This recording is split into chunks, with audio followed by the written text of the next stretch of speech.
What's up guys, if you guys saw it in the previous video, Mastadon just performed live on Jimmy Kimmel.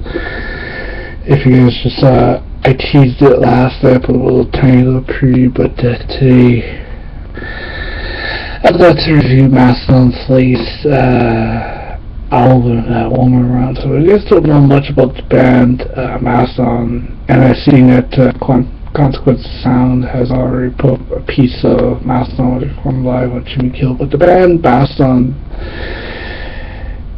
comes from Atlanta, Georgia. Their genre ranges from sludge metal, progressive metal, alternative metal, groove metal, and stoner metal, but the band has been around since 2000, so it's like 2000.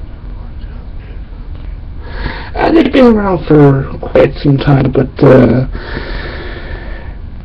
so the band Mastadon made up of bass guitars, guitars, Hines guitars, Bill Kellier, a drummer, Brad Gillier. Many of the songs are progressive, constant, unique inspiration, mix of clean vocals, screaming vocals, 3 of the 4 members producing vocals, creating unique singing styles and voices. The band has released 6 studio albums, a live accompanying DVD, accomplished early material, and a box set. The band releases debut album Remission back in 2002, again considered critical acclaim but for unique sound. Their second release of Leviathan was based on the famous American novel by Herman Melville Moby Dick. Two magazines awarded Album of the Year of all her career and terrorized. Mastadon achieved major American commercial success with 2011 album Hunter, which debuted number 10 in the Billboard 200 chart, team with their newest release, One More Round, which debuted number 6, is selling 34,000 copies in its first week release. Since the get-go of Mastadon,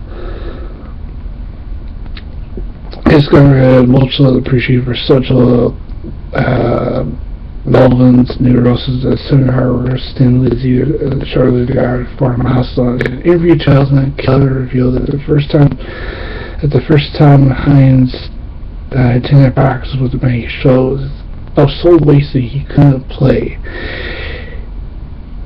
They released a demo, or recorded a demo to feature the band's first lead singer, Eric Sanger, on vocals. Sanger left them out for first release just after a couple of months to record a 4-song demo, 7-inch picture discs through Telling Records. They were just, like, you know, most bands, like, they had to start out there, they had to get their feet wet very late or very early. In 2004 to 2005, their second full album, Leviathan, was released. 2004. It was a concept album, loosely based on Herman Melville's novel Moby Dick. The band received critical acclaim for Leviathan, and the album of their career and Terrorizer, Blood and Thunder, which featured clutch vocalist Neil Fallon, was chosen as one of the most important recordings for a decade by National Public Radio. On November 2009, the entire album emphasizes the final decade for metal. Leviathan also ranked second list by Metal Hammer Best Albums in 2004. They went on a tour playing at Northburg in Europe in the Alliance tour with Slayer and album later was Slipknot. Iron Tusk was the first track of the album, can be found on soundtrack of skateboarding, Miyuki, Tony Hawk's Break Wasteland, 2K Sports Radio, Joe 2K9, Blood and Thunder speech on.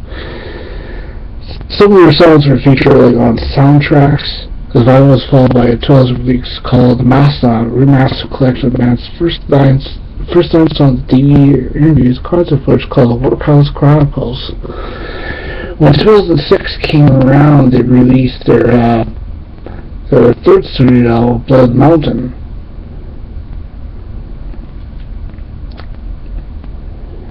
which they've been on tour support with Tool in Europe and Slayer in Australia and New Zealand. Mars Volta from Cedric Batska, Sal his vocals on tracks, Cyber Divide, Queen of Stone from Josh Hawktree, vocals on song Colonial Birchman. When 2009 to 2010 came around, Crack the Sky and Live at the Argonne were both released that year. Crack the Sky was released back in March of 2009, March 21st of that year. Brandon O'Brien produced it, and Scott Kelly and the Roses returned to the guest musicians on the title track.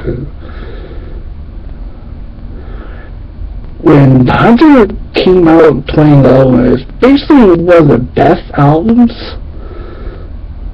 I would have to say. That album has, the record was named Album of the Year, Metal Classic Rock and Rock Sound of the Year. On December 1st, Girls was nominated for Grammy Award category Best Metal Hard Rock Performance Band. The second nomination was the first being Colin and Bertrand in 2007. When their latest album, Woman Around the Sun, came around, I would say of all the albums that Mastadon has ever released, and I've always been a huge fan of Mastadon for quite some time, but I think Woman Around the Sun was definitely one of the best albums. Corey and your choice artists and pacemakers released on April 3rd. He revealed that the album was called Woman Around the Sun, 15 tracks. He also confirmed that Mastadon recorded 90 minutes of material, but only 60 minutes of recorded percent on the album. The unreleased material also will be released on the EP later in 2014. A few more tracks are confirmed are Diamonds in the Witch House, which has Scott Kelly and the Roses guest vocals appearance, and track Ember City. The album was released June 24th, 2014. It was distributed by Records. The album sold over 34,000 copies and it's released in the position number 6 Billboard 200 chart, making it the band's first constant top 10 debut of the previous album. Hunter peaking number 10. It was opening with 300 copies of 2011. So, hope you guys enjoy my review, my Mastadon review. Up next, music from their latest album, One More Around the Sun.